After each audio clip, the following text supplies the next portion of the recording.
ভেজিটেবলসের মধ্যে নিয়েছি গাজর, যেটাকে আমি ছোট ছোট টুকরো করে নিয়েছি, আর নিয়েছি ব্রোকলি।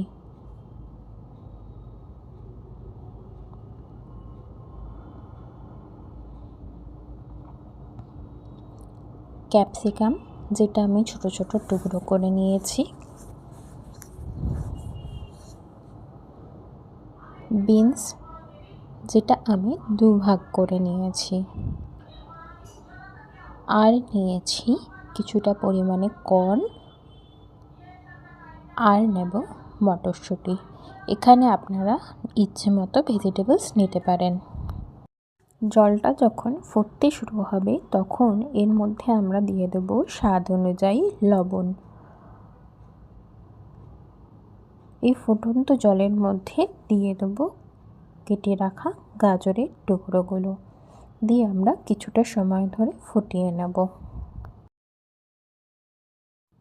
3 থেকে 4 মিনিট পরে এর মধ্যে আমরা দিয়ে দেব আগে থেকে কেটে রাখা ব্রোকলি।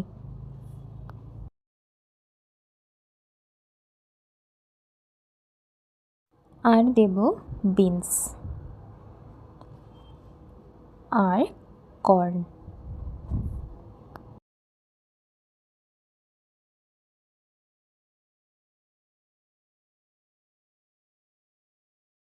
4 থেকে 5 মিনিট সময় ধরে এই সবজিগুলোকে আমরা ভালো করে সেদ্ধ করে নেব।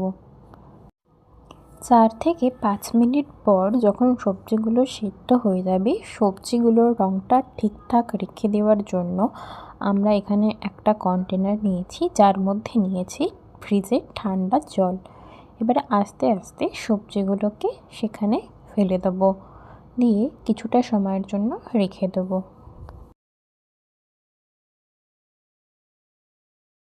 এরপর একটা কড়াইয়ের মধ্যে খুবই অল্প পরিমাণে তেল নিয়েছি। তেলটা গরম হলে দিয়ে দেবো ক্যাপসিকামের টুকরোগুলো।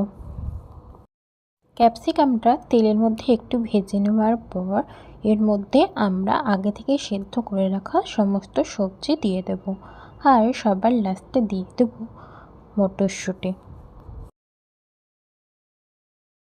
সবজির মধ্যে আমরা দিয়ে দেব স্বাদ অনুযায়ী লবণ, এটা আপনারা অবশ্যই চেক করে দেবেন।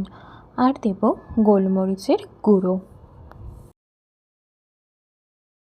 অল্প কিছুটা সময় ধরে তেলের মধ্যে সবজিগুলোকে আমরা ফ্রাই করব।